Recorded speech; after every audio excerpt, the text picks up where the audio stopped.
listening to We Watch Movies. I'm Ava. And I'm Jenna. And we watch movies. So this week we watched The Lost Daughter, which came out on Netflix, I believe, last Friday. It might have been released before that at like some sort of film festival or something. Or like, was this in theaters at all? I don't know. I don't know. Well, anyways, if it was in theaters, then it was probably released before. Yeah, it says December 17th. But if you want to watch it, Netflix. It's about this woman who I think she likes to sit in quiet by herself and get annoyed when people show up. That's about all I got. Just kidding. So she is a mother who has had a rocky relationship with her motherhood, I guess. She's had to deal with a lot of like internal turmoil about her relationship with her daughters and everything, and she's in Greece, I think, on vacation, and she sees this other woman who's having similar issues with her kid, and so that's the gist. And yeah, so Jenna, what were your initial reactions? I mean, I know how I feel about this movie, but I also don't know how I feel about it, because it just wasn't the movie for me. Like, I don't necessarily want to say it was a bad movie, because I know that, like, it was just very much not a movie that, like, I could really relate to, or one that I particularly, like, if it weren't for this podcast, like, I would have, like, necessarily, like, chosen, like, oh, yeah, that's a movie that, like, I need to see. But at the same time, I think decisions were made for some of the choices that they went with for making this movie that I don't think were necessarily bad. Were they the ones that I necessarily would have made? No. But that's okay. And, I think it's an interesting movie. Yeah, so I am probably not the target audience for this movie. But I also don't think that, like, I don't think that the target audience is very wide. And so I really, the reason I picked this movie is because, like, well, we picked it because it was coming out on Netflix and everything, but I wanted to see it mostly because, it's getting, like, award hype and things, and there's, like, been a lot of buzz about how good of a movie it is and everything, and I was like, okay, I gotta see what all the hype is about, And I was kind of waiting for, like, a punchline or something, like a zinger, and there was, like, I don't know, it just kind of, it was kind of like, when you're, like, since half this movie takes place at a beach, I'll use a beach metaphor. You're, like, in the water, right? And you want a big wave to come, right? And you see a wave that looks promising, but it comes and it's, like, kind of meh. And you just keep waiting for, like, one of those really big waves, and it just, like, doesn't come. And you keep seeing things that look like big waves, and then they just kind of wash over you, and it's just, like, meh. You know what I mean? That was kind of the vibe I was getting. Yeah, I can see that, because this movie I was expecting. Oh, I just ripped my earbud out of my ear, and my microphone went flying away. But no, I was expecting more from this movie. Like, I think the punchline in this movie, I guess we're just gonna go right into spoilers, but when she got, like, stabbed with the hat pin, I guess that's, like, kind of your punchline, if that's where we're gonna go with, because this whole movie is kind of building to this, like, I don't want to say confrontation, but confrontation between our main character and Nina, I believe her name was. Mm-hmm. And Leda, that's her name. It was kind of building to that, because you can see, like, the mistakes that Leda made when she was younger, and you can see Nina kind of falling into that, and it's this whole thing of, like, trying to prevent another one of these instances occurring with a younger mother now. But then when Nina stabs Leda and kind of just runs away and like kind of rejects everything that she was trying to tell her. I guess that's kind of your punchline of the thing that almost, I don't want to say redeemed, but I don't want to say a lot of things apparently, but I guess the thing that like redeems Leda isn't the fact that she like helped, quote unquote, help this other mother. It was that she finally like called one of her daughters and was connecting like with her family at the end of the movie. And yeah, I guess that's your punchline. I don't know, but even though like she pulled out this like 3-inch hat pin from her abdomen and nothing, it didn't affect her. And they had like this weird stuff about her having like dizzy spells, and they didn't really what's the word, not conclude, but like, you know what I'm talking about, like they didn't elaborate on it. Yeah, and I don't know, I don't think anything was like, except for like the story itself, nothing was particular, like I thought everything else was fantastic.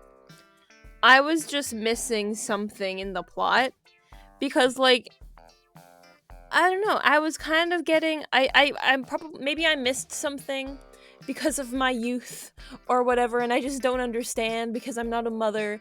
But like, it was really, I had a hard time because I didn't really like the main character anyways. So when there wasn't really much happening, because it was all like scenes of her just doing mundane things and just existing, and Olivia Colman's like, that is her, yeah, Olivia Colman, yes. She did a fantastic job in her performance, don't get me wrong, like amazing. She gets an award for this, she deserves it. But I don't think that the story itself had much to offer. I feel like it was kind of trying to be really impactful and like really like say a lot, but it kind of didn't, you know. And I don't want to like come in here and say, oh, the story is terrible, because like it's not, and I know a lot of people can relate to it, but like from my perspective, either I was missing something or it was just kind of blah, I guess. I don't know. Yeah, I agree, because someone who might have more perspective, like, I mean, I am not a mother, so I can't necessarily relate as much to a lot of, like, the core emotional parts of this movie, so if that were different, my answer might be different to this, but the story itself in this movie is not very compelling. Like, I can see what they were going for, but, like, none of the parts went together quite enough for me to be interested in it. And then at the end, none of it really went anywhere, so I almost felt relieved that I didn't get too invested in this movie, because at the end of the day, the story is just this woman doing mundane things, kind of gets wrapped up in someone else's business and reflects on her own past, but all of those different parts just weren't compelling to me as someone who didn't have like an emotional connection to this movie. And sometimes movies can balance that well, but this movie was clearly made with like a certain audience in mind, and if you were not a part of that audience, this probably is not the movie for you.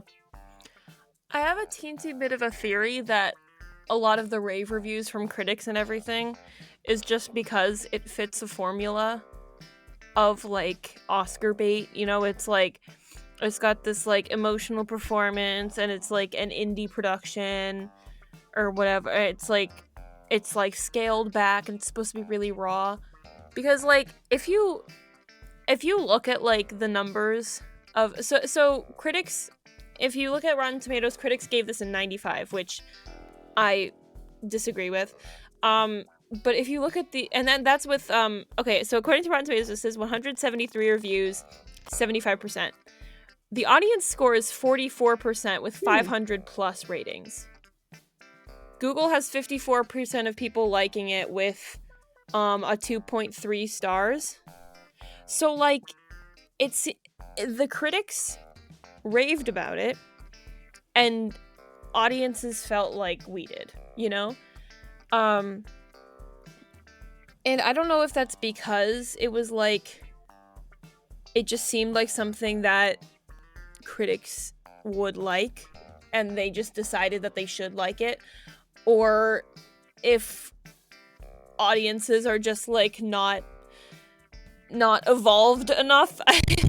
But I don't know. I don't think that a movie can be really like truly a good movie if it's not working for the audience, you know? Yes, I mean, we, the weaker common man, us peasants, this is not the movie for us, and we just simply cannot understand and wrap our heads around this movie and what it, like, true mastery of it. Okay, that joke's gone on long enough. But, no, but I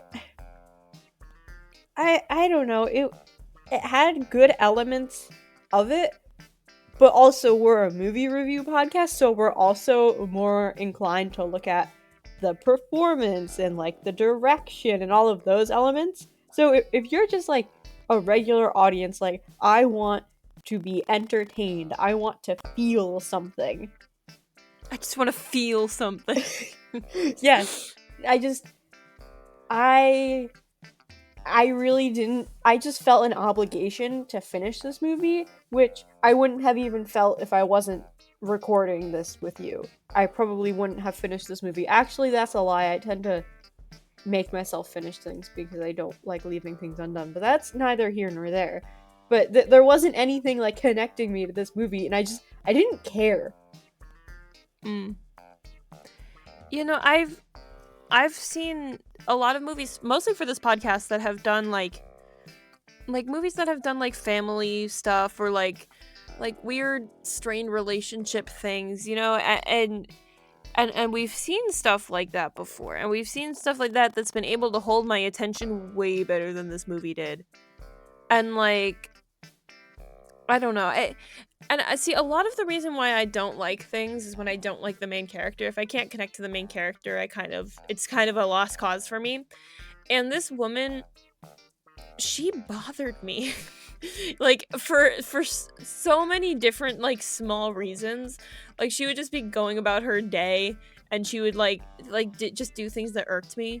Like when she wouldn't move her chair because she was too high and mighty or whatever, or like when she would just like go somewhere and then just look at people angrily, you know. And the whole like plot of her stealing the doll and then like sleeping with it and like smelling it and stuff, that was so weird. Like honestly, the only time I related to her was when she wanted to burst out into tears and fight some people who are being like jerks in the movie. I was thinking of you during that scene. I was like, oh my gosh, this is Ava when she goes into a movie theater. For those of you who don't know, when I had my 18th birthday party at a theater and we all went and saw Free Guy, and I told everybody, I looked at my group of friends and I was like, y'all, if you make a mess, or if you are loud during the movie, or if you pull out your phones or all that stuff, I was like, I will stop being friends with you. And Jenna can attest to this because she was there. She is my witness. I did say that.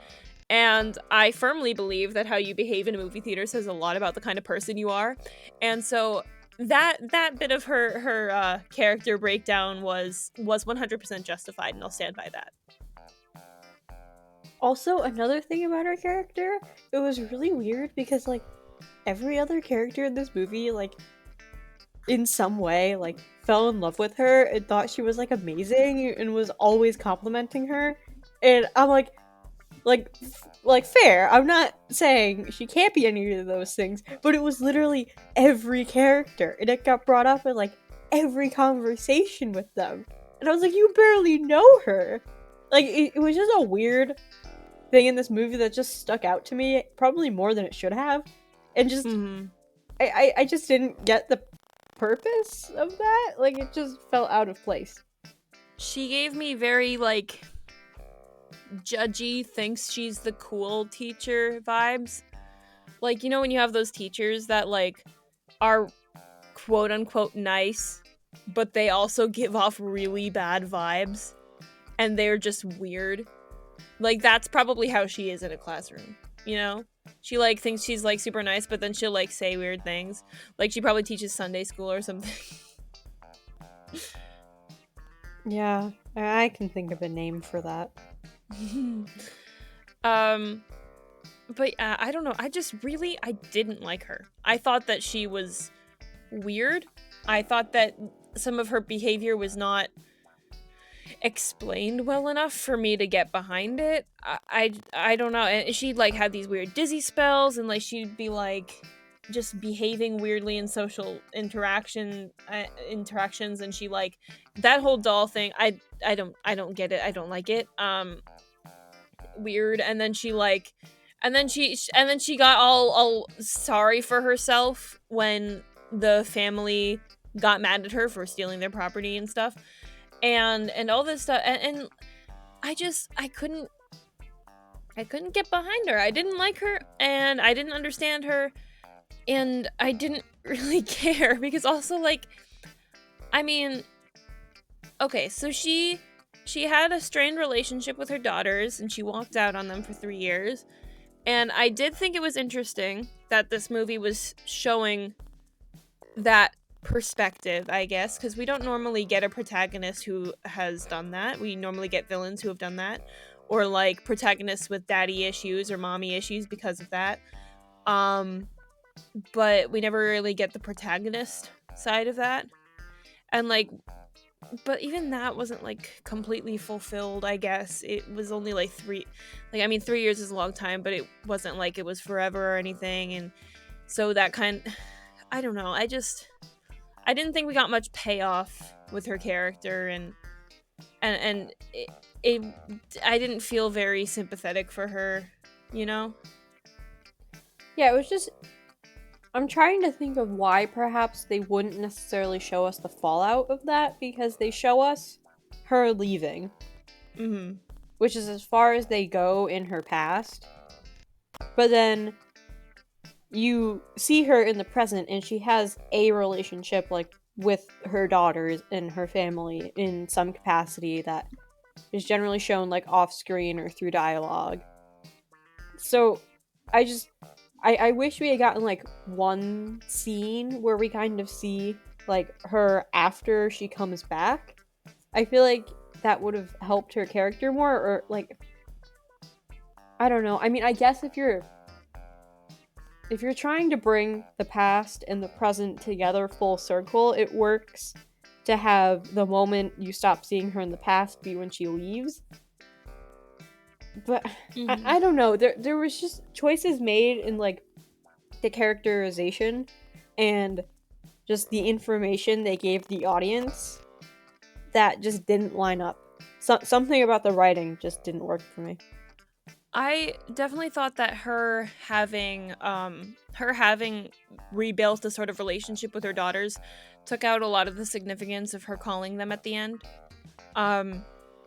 Because like at the end the daughter was like, "Oh my god, I was just calling you so many times. Like I thought you were dead." Oh yeah, we talk all the time. Like, I don't know.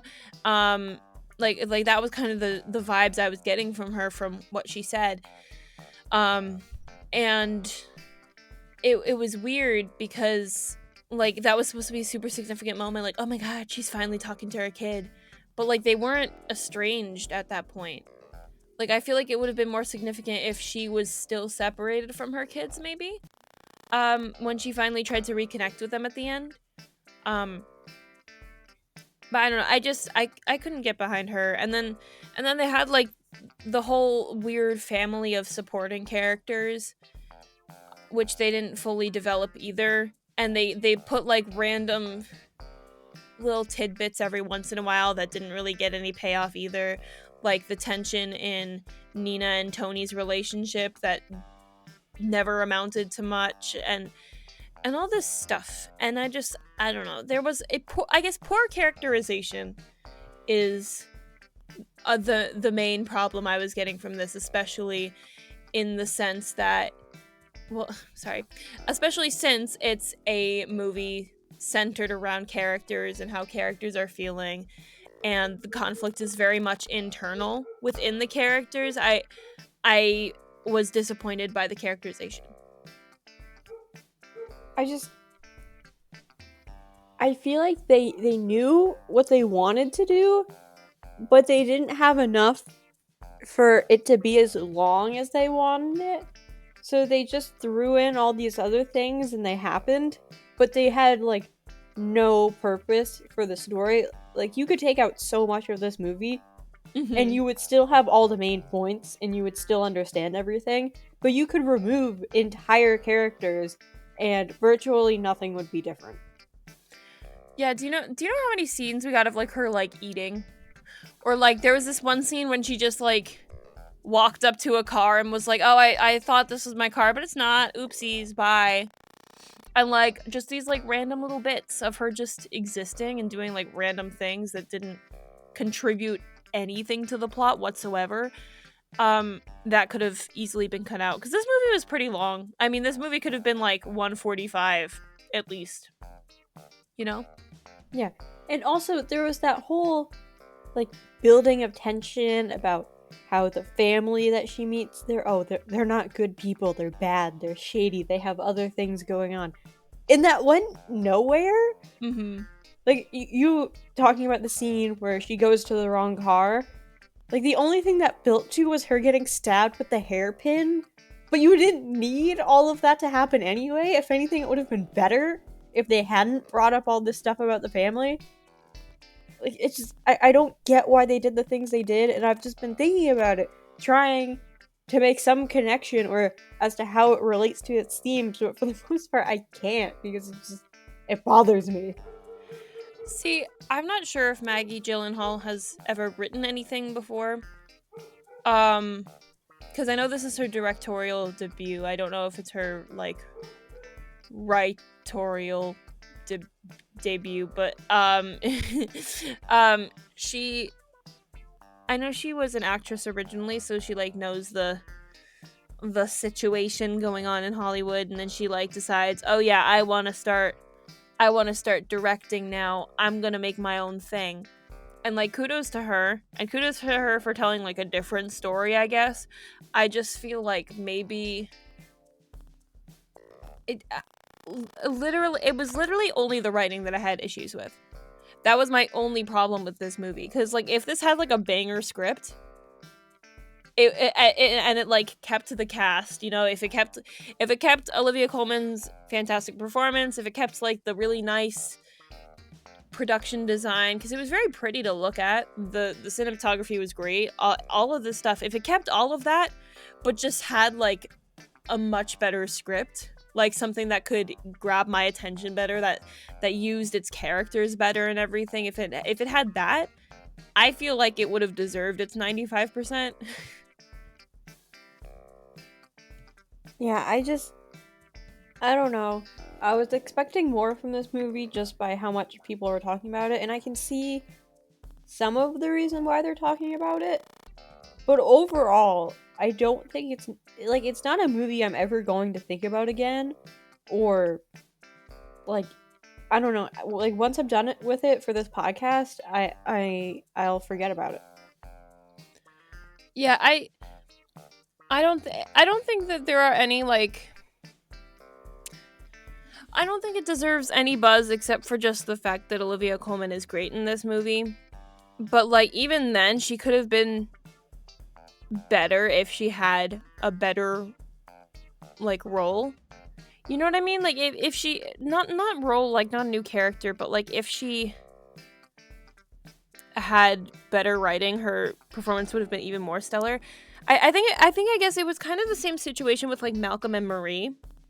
You know, they did everything right in that movie except for having a good script. It's kind of important if you're making a movie.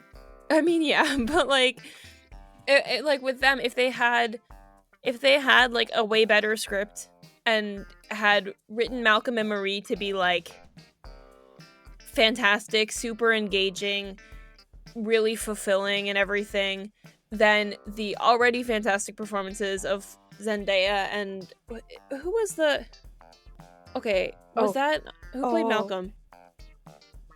I know it, but I don't. I'm gonna get so mad when I see it. I'm googling it right now. It was. Wait. Cast.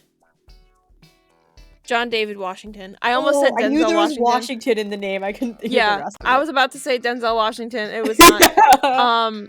No, but they performed that well. It was just that it didn't stick the landing writing wise. But like if it was like a fantastic, like amazing script, they would have like blown us away, you know? And I think that would have been the same thing with this film, because they had a good foundation. It's just like it's just there wasn't there's not that much that you can do with what they gave you know, like I don't know, and it's disappointing because like they're genuinely good actors, and you know it's a genuinely good production design and everything, and so the scenes are really pretty. It could have been so much better. And it's just that one element that is so important. Like they checked all of the other boxes. It's just that the story just flopped. Yeah, I just wish it gave us more, because it had the potential to be really impactful for a wider audience, but then it didn't do that. So thanks, movie, for giving us so little. It's weird because like I've seen movies where the script is really trying to say something and then they don't really say anything. And then I've seen movies that are really trying not to say anything and they also don't say anything, but they just don't care. And I find both of them equally unentertaining, but sometimes the ones that don't try to say anything are also more entertaining than the ones that are desperately trying to make a statement. I don't know, because like if you get this big lofty like symbolic message that's supposed to make your audience weep or whatever, it could get in the way of like actual like necessities for story. Like I mean, if you're trying to say, oh, I want to give this really raw depiction of a woman living her life and struggling, so I'm going to show these details of her everyday life when she's maybe getting a little anxious around a lot of people, or she has these like dizzy spells brought on by like this anxiety or whatever, and maybe I'll take a deep dive into her past when she's like the things that have built up her career and everything, and I'm gonna do this and this and show how tired she is as a mother. And like I get that we need human moments, but when you crank the human moments up to 11, you don't leave room for like story beats, and that's the important part, you know. You gotta keep it moving. You gotta like have a place to end up. And I don't think I don't really think anything changed from start to finish in this movie. And usually like that's a big part of the story. Like you want things to be different after the climax and everything. But I don't really know if this movie climaxed, period, you know? Like, I'd say the climax was like right at the end. Like, you were just starting to be like, oh wow, things are really leading up to something, and then the movie cut. Yeah, and also just like a random stabbing that doesn't affect anything isn't much of like a climax. I don't know, it wasn't shocking or anything, because she was like, I knew that she was gonna end up getting caught with the doll, and I mean, she knew that the mother was gonna get annoyed because that doll caused her family so much grief, and all this stuff. And I'm like, I don't know what Leda expected. It's just, if you can't tell, I'm just really disappointed because it started strong-ish, and then I was like, okay, like I started watching the movie, I was like, okay, this is gonna be good. I don't really understand it, but it's probably gonna have a huge payoff, right? I'm gonna start understanding it. They're gonna give me more flashbacks. It's gonna make more sense. I'm gonna understand the significance of this. And then I was waiting, and then I was waiting, and then it was like halfway through, and I was like, I don't know if I'm missing something. And then I finished it, and I was like, I was like, the significance and the hype of this definitely went straight over my head because I don't understand why people are raving about this so much. Yeah, I mean, even the parts where I could, like, glean some meaning and I was like, ooh, this is kind of interesting to, like, toss around in my head for a bit. I was like, well, I don't care enough to think about it. Mm-hmm. So I'm just gonna move on with my life. Well, like, they didn't have, like, that's the thing, like, they didn't have significant payoff for any of the things that they started. You know, like, she left her kids, but she wasn't estranged from them. She had a relationship with them basically throughout the actual, like, present day part of the movie, you know, like, that wasn't an issue. And then, you know, her friend Nina has this husband, which I think they were implying was abusive, but, you know, there's no payoff with that, really. She just has, like, an affair, but that affair is really tossed to the side in the plot, so who cares? And, you know, they have this thing with the significance of the doll, and then she just gives it back, I guess. And I mean, there's a bit of a payoff with that, but, like, it wasn't super interesting and everything. And then they had, like, what was it, Callie or whatever, who just kind of existed to be annoying. I don't know. I mean, I don't know if I was just annoyed by these people because they were, like, realistic people, but real life is kind of boring. And that's what this felt like. It felt like real life with a weird woman and, like, a weird doll subplot. And it wasn't, like, it wasn't the real life story that I think was yearning to be told, I guess. Yeah, I mean, I get that it was important to kind of display the less glamorous parts of motherhood, or how mothers aren't, like, always, like, you know, like, at the top of their game. Like, burnout happens, like, things happen, and doesn't mean they don't love their children. No, but just, it's not this monolith of, like, perfection and these expectations that we've created as a society over the years. So I get that it's important to kind of display how things can get messy as a mother and other such messages in this movie. But I think the vehicle they chose to do it was not always sound, and it needed a few inspections. You know what was also boring about this movie? What? The soundtrack. Yep. There was, like, it was giving me nothing. It gave me nothing. There was one part when I was, like, watching this movie, and I was probably partially on my phone at one point because I got bored. And then I, like, remembered what I was doing, and I was like, I can't wait to ask Jenna about the soundtrack. And then I was like, wait, is there a soundtrack? Like, is anything happening here? Living on a Prayer by Bon Jovi was featured prominently at one point in this movie. Yeah, that one was really random. And then she, like, just stopped dancing. I don't know. I mean, I could have dealt away with, like, half of these characters and half of her interactions with the You know what I think would have been better? Just don't do the present day and just tell the story from when they were 7 years old and start there.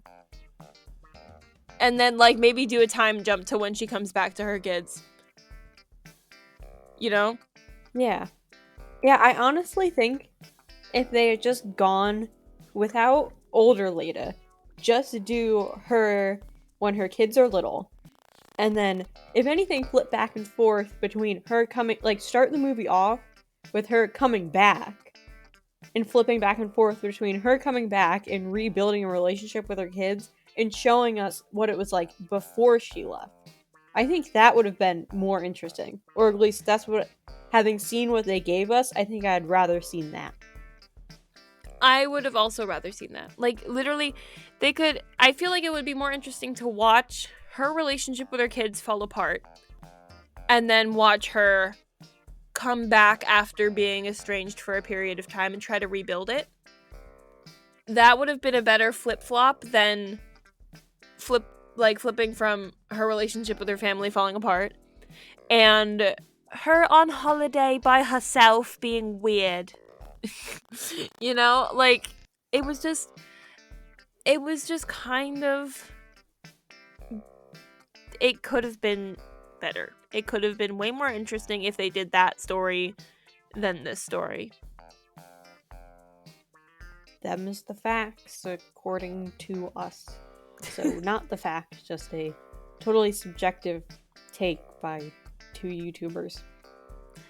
And, like, I feel bad sitting here and just being like, the story sucked. But, like, honestly, and so something kind of similar happened to me with, like, what was it? House of Gucci in the, like, second act of the movie. If I'm, like, watching a movie and I'm thinking to myself, this is a long movie, or I'm kind of bored, that is, like, my least favorite thing to think when I'm watching a movie. Movie red flag. I mean, even when there's like a crappy movie, sometimes maybe there's something funny about the fact that it's really bad, or something that just like keeps me hooked, or maybe they just have like a simple plot that has a story that I can follow easily.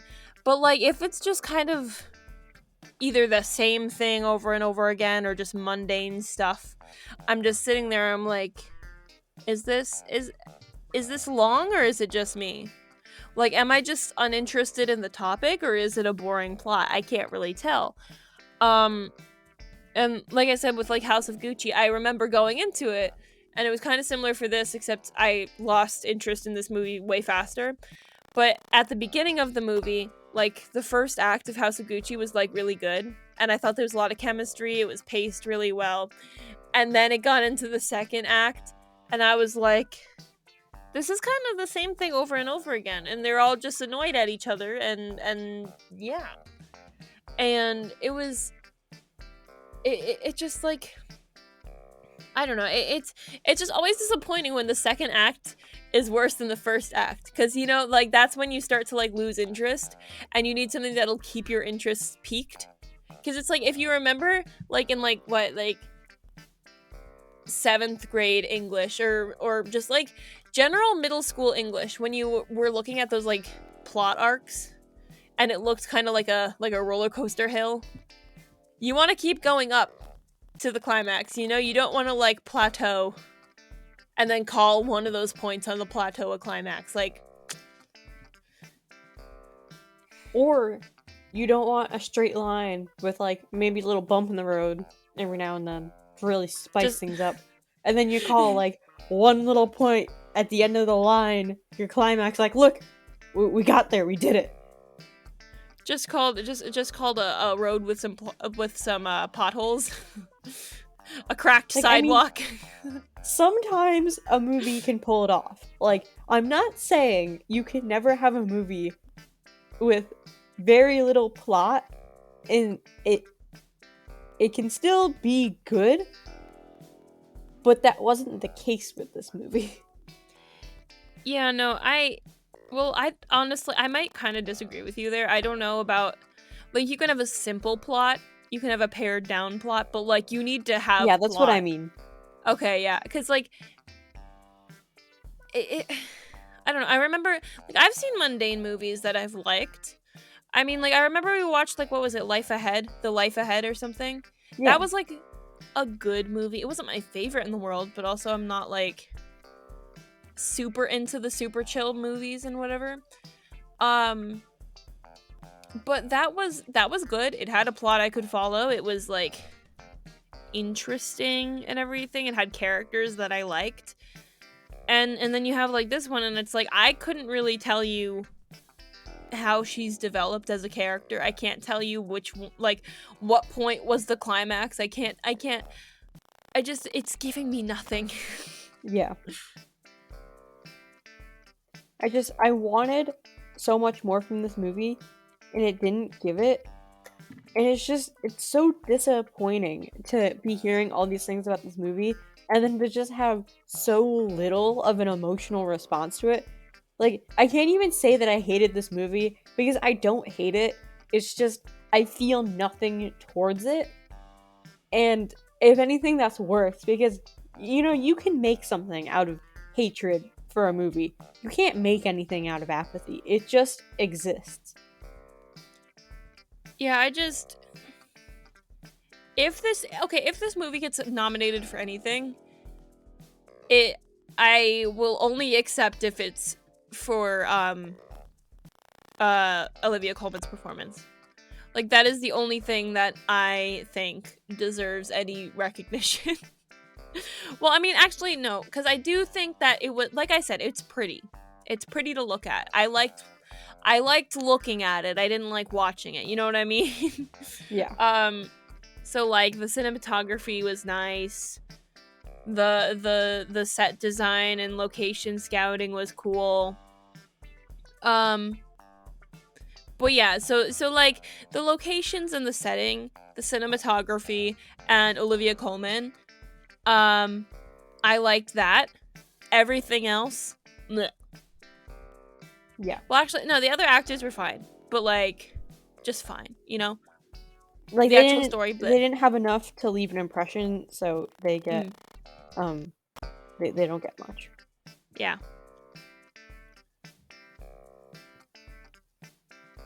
Awkward silence. I'm at a loss for what else to say. And usually that doesn't happen. Usually I have a lot to say, but I feel like we've just said the same thing over and over again for 42 minutes.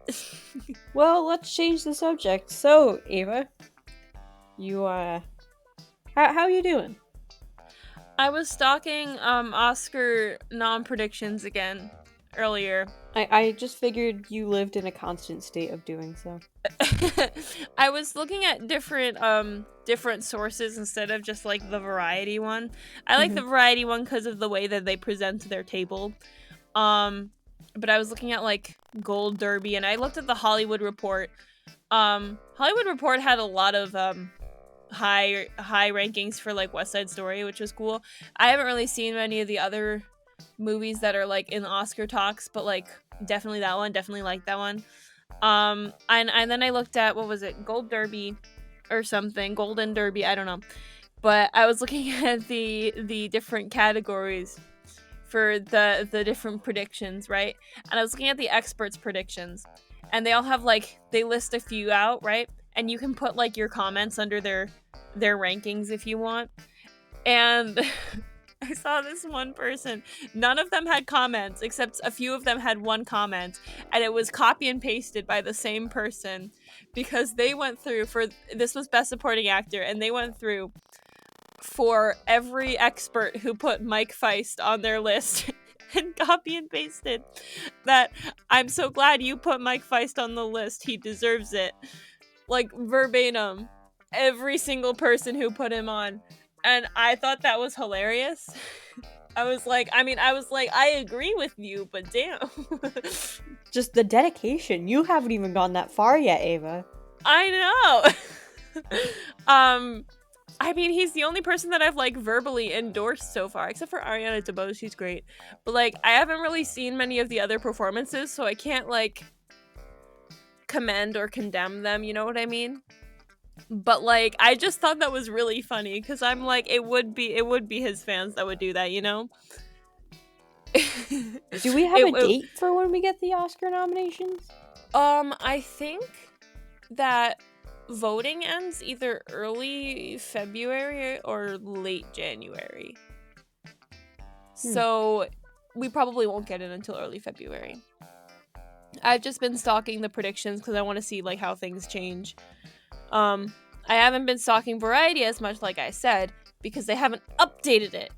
They have not updated their nomination predictions, or at least the topics that I've been looking at since like before Christmas. But there was a wait, let me get the short list out because they No Way announced, Home appeared on the other ones? There were several experts who thought that No Way Home had a shot for Best Picture. I don't think it would win. It would more so be if it gets nominated. Yeah. Hang on. They came out with the short list for 10 of their topics. I'm trying to find it.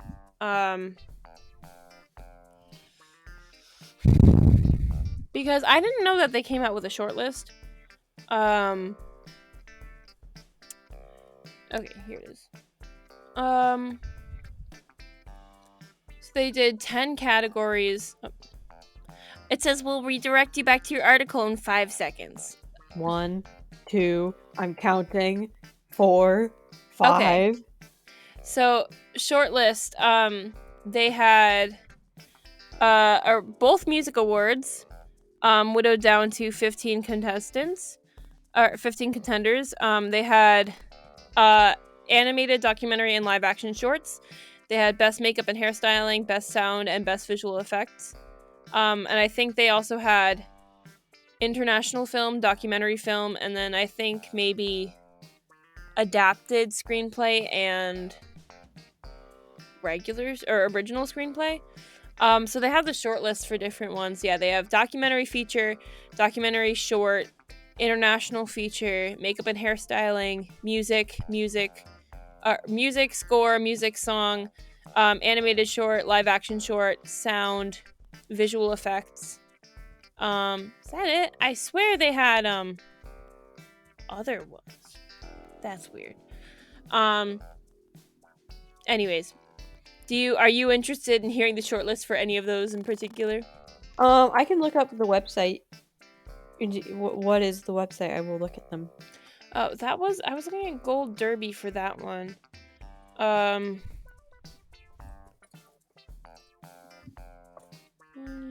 Oh, why did you just new tab? Excuse me, go back. This part of the podcast is just us Googling things. Is it you will be right back to your article and okay, now I'm on Variety. Oh, I just got to Golderby. Oh, well, I wanted to go on to this one. Oh my god, Don't Look Up. What is it? Just Look Up is on the short list for original song. Original song? Yeah. Okay, Drive My Car is definitely gonna win international feature because that was in the talks for Best Picture in general. Wait, Drive My Car. I've not seen it, but I'm Googling. Oh, No Way Home is on the shortlist for sound. West Side Story is on the shortlist for hairstyle, hair and makeup, sound.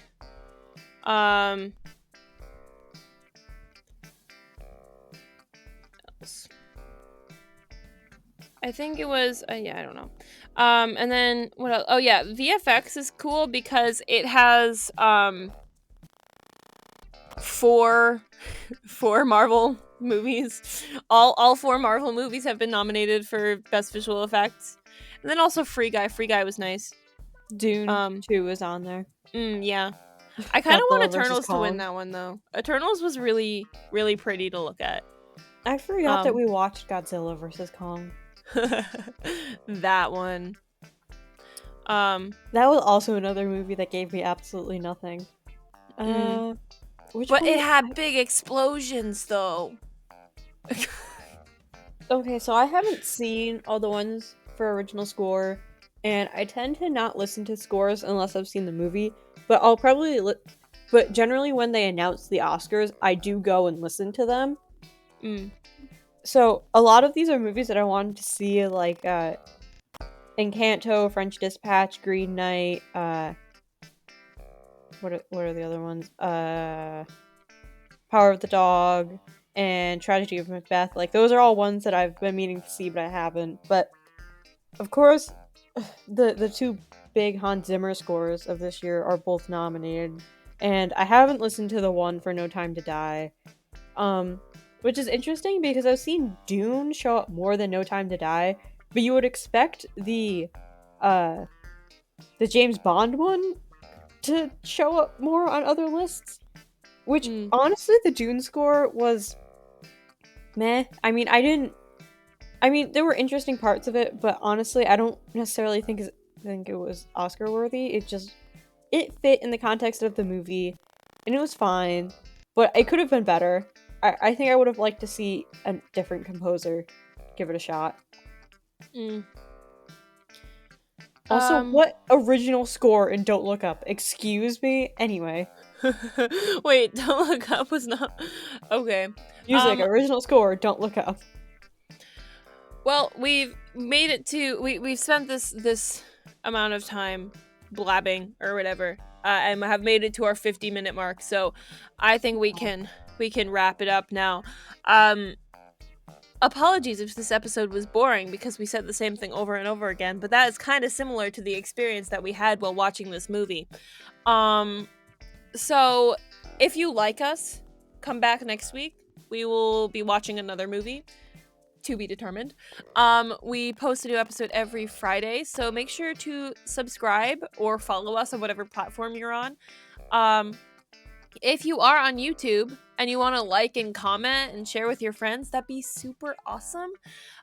We do have other content coming to the channel eventually.